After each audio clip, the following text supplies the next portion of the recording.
Excellent, Liz, and thank you. And look, welcome everyone.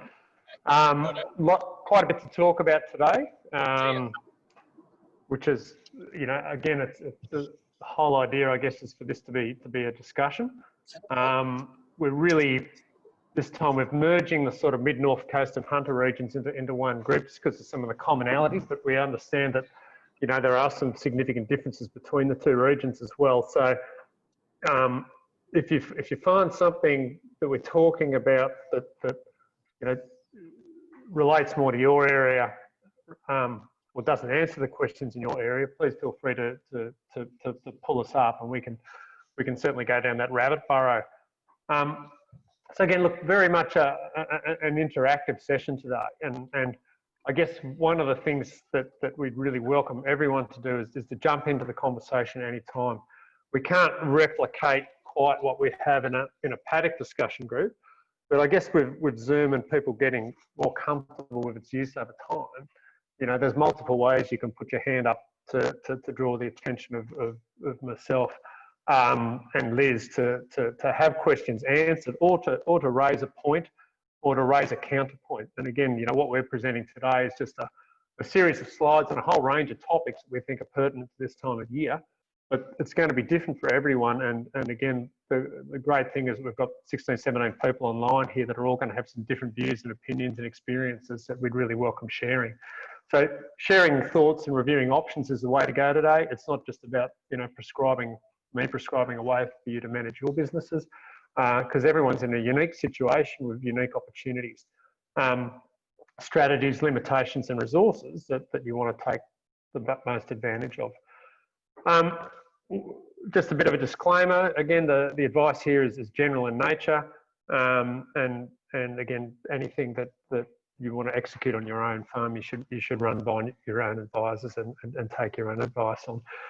In saying that, very happy to answer questions of a technical nature, but given again it's in a webinar type format, it does come with that disclaimer. So again, look, lovely picture there, I guess, of Leo, who's part of his family there, and I guess what we're seeing there is what presents us in a lot of the region this year, which has been a very, very different growing opportunity from what we've seen in the past. This is a photo taken about 3 weeks ago up at Papenbarrow in a dryland heifer run.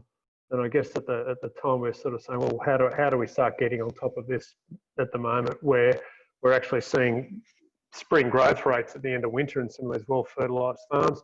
There's some wonderful opportunities in this situation to actually jump in and potentially get hold of the silage gear a bit earlier, provided we can actually get on the paddocks. All right. So again, a few of the objectives and a few of the topics that we're going to talk about today. Obviously, we're always focused on maximising our milk income. I think one of the big opportunities this year with what we're seeing regionally, and I guess even on our irrigation farms, one of the things we're seeing, which we don't often always see in spring, is some really good opportunities in our dryland country as well. This is potentially giving us some significant options with hay and silage that we can also start looking at. I guess we're going to touch briefly on recovering some of the pastures from winter waterlogging. This is probably more pertinent to some of the guys on the coast. Less of an issue up in the hunter, but certainly has been an issue around Taree, so we're going to touch on that briefly as well.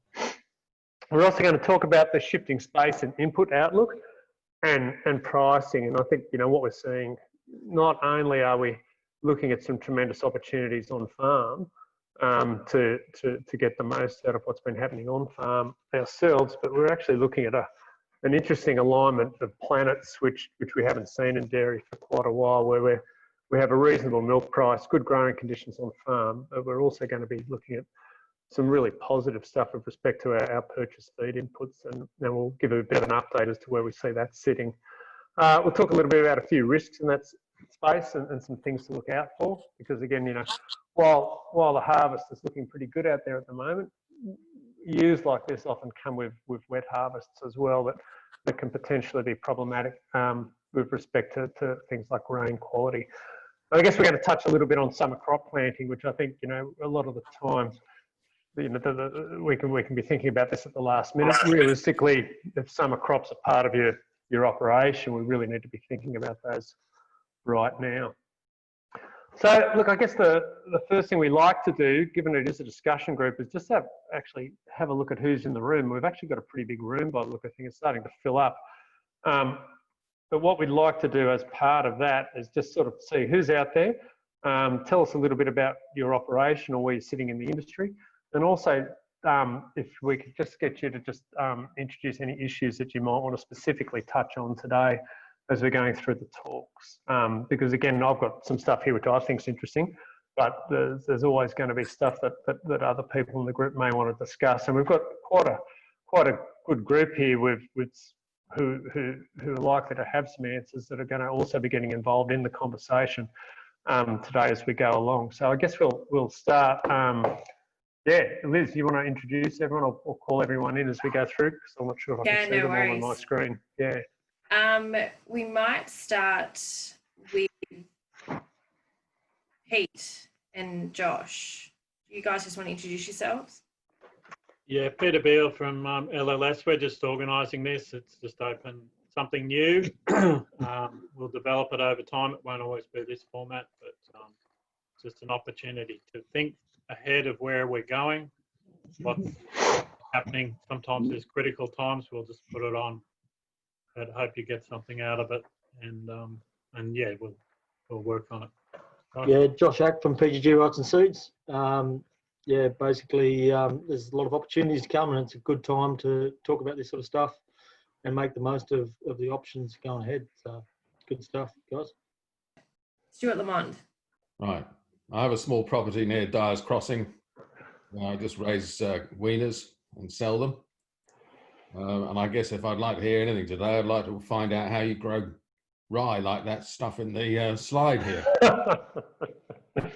I suspect you put on more fertiliser than I do, but I'd be interested to see what the combination is.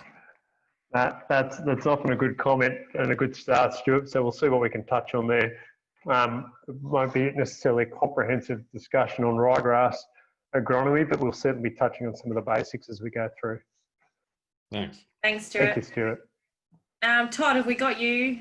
Yeah, got me back. I'm actually a Beef Development Officer with New South Wales DPI based in Armidale, but I have a couple of projects going on the coast and a property, family property there. So yeah, look, just interested in what's happening out there. Great. Excellent, Thank Todd. you. Thank you. Susie, do you want to introduce yourself? Susie Cooper. We're just north of Warhope, on a dairy farm, about 150 cows, a few less at the moment. I suppose things I'd like to get out, we used all our silage, including our drought reserve, over the last couple of years. Just what's the best things to be putting in? Do we put more corn or another forage crop? And also finding the balance between keeping your dries and your heifers going without, and still being able to get that silage, some silage off. So just looking at that balance between feeding what you got and preparing for the future. It's the main thing. Excellent, Thanks, Susie. Susie. Thank you. Luke Cleary, you're up next. Yep, g'day. We dairy not that far from Susie, just out of Warhope. We've got a milking herd of about 350 cows. That photo at the front page was actually my father, I think Neil said. That's on a heifer run that we bought about 3 years ago. That paddock's since been baled probably a fortnight ago. And just hopefully get a little bit of rain. It's a dry land paddock, that one. And we baled a couple of others, so we're up to about 230 bales we've done the last 2 weeks, and the target's to make 1,000, weather permitting, and a few other things. But yeah, that's the plan up there. And this is Ruby, my daughter. Hi, Ruby. Hi, Ruby. Thanks, Luke. Next, we've got Tim Boone. I'm just driving right now. I'm just driving down to get a plough anyway. So we got a small dairy out near Wingham, and we're a bit different. We're in organic conversion, so this will be one of our first seasons trying to find the line between baling up silage for the spring and trying to keep those pasture residuals up. So yeah, I suppose the discussion is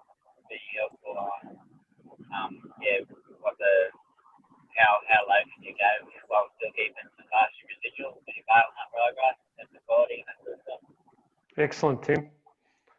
Thank you. Judy, you're up next. Hi, it's Julian Malcolm. We're watching off our phone, sorry. It's the best we've got today. We're in the Upper Hunter. We've just got a dairy farm of about 240 at the moment at Denman, and we just love listening to Neil and joining in. It's a much easier format for us these days. Great to have you guys on board. Thanks, Judy. Tim, you're next. Yep. G'day. We milk about 150 cows at Musselbrook. We lease a farmer for mine, and yeah, trying to put up again and get ready for what's ahead, I guess. Excellent, Tim. Thanks, Tim. Rob Cooper. Yeah, hi, Elizabeth. Yeah, everyone. I'm a sort of retired dairy farmer from Manila. Just wanting to contribute to the discussion. I think the decision making at the moment is very important to capitalise on the good times to make profit. There's plenty of grass around and options, and quoted 180 for barley off the paddock last week. So there's some cheap grain around. So it's really important to make good decisions at the moment to really capitalise and make some profit to overcome the drought times that have been pretty tough. No, that's great, Rob. I think you've captured a really important theme here, is that a lot of farms are far from recovered, but I think if ever the planets have aligned to give us some opportunity for recovery, I think we're looking at a really positive year this year. So, yeah, terrific. Thanks, Rob. We'll look forward to some of your comments as we go through. Thanks, Rob. Claire, you're up next. Yeah, I'm from Local Land Services. I'm based in Mudgee. And look, thanks for the invite. I just wanted to know how the discussion group goes and how well it works, just to give out how I might work with my farmers in the Central Tablelands. But look, I'm always happy to hear what Neil has to say. And just given the fact that we're all looking at things like silage this year, thinking about contractors and how we might help our landholders, I just wanted to find out what you guys do. So that's me. Great. Brilliant. Thanks, Claire.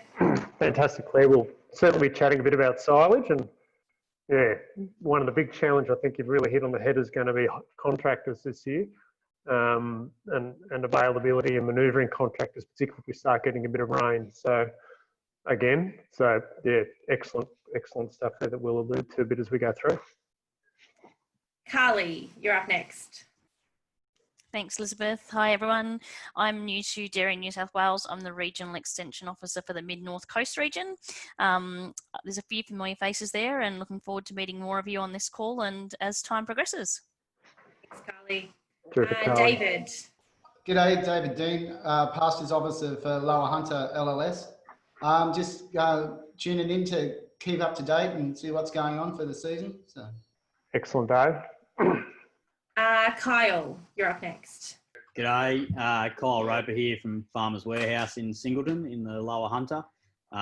Local agronomist in the area, and also have my own lucerne farm at Whittingham that I do hay and silage. So I'm keen to help out where I can, and throw any questions my way if necessary. Through the discussion, it'd be great. Absolutely, we'll be drawing on your local perspective and knowledge there, Kyle. It'll be great. All right, so, thanks for being involved. Excellent. Thanks, Kyle. Tony. Tony Burnett from Dairy Farmers Milk Cooperative. Just wanted to dial in today just to really get a bit of an update of where everyone's at, and really enjoy discussions like this. So thank you to everyone who's organised and everyone for participating. Thanks, Tony. Excellent, Tony. Sue. Thank you for that. I'm Sue Cleary, Luke's mum. I can't add too much more to the discussion. I really don't know a lot about the grass and the nutrition side of things in farming, so I'm always keen to learn more that helps drive our business. And good morning to everyone. Thanks. Good morning, Sue. Thanks, Sue. James. James Neal, dairy farmer from Taree. Just getting a bit of an idea how everyone's going, and I milk 700 cows. Thanks, James. Excellent. Adam. Hello, how are you? Good. Welcome, Adam. Thank you. Yeah, just wanting to, similar to James, touch base with where everyone's up to and get some ideas for the season going forward, and just really capitalise on the, I guess, the much better scenario we find ourselves in than 12 months ago. I don't know about everyone else, but look, we're smashing production records and just really want to keep everything rolling forward. Excellent, Adam. Some great opportunities up in the valley where you are, so look forward to your input as we move through. We've got Owen, I think, is the one we've missed, is it? Yeah, lucky last is Owen. Yeah, Owen Daly, farmer at Stroud Road. I moved to the area from Far North Queensland about 15, 16 months ago, and yeah, just keen to learn and see what's happening. And yeah, milk 90 cows and going pretty well at the moment. I want to continue on. Excellent, Owen. So you're up at Atherton, were you? Yeah. Come down to cooler climes, maybe not. Thanks, Excellent. Owen. That's everyone, Neil, I think. Beautiful. Well, what a great group. We've got over 20. So look, again, critical that we all feel free to jump in at any time to talk. Again, you can do that by either unmuting yourself and just speaking over the top if you see a gap in the traffic. I'll ask for people's comment as we go along as well. And again, if anyone has a comment, write it to Liz, and then Liz will put a hand up and get onto the group and slow us down a little bit if we want to talk to.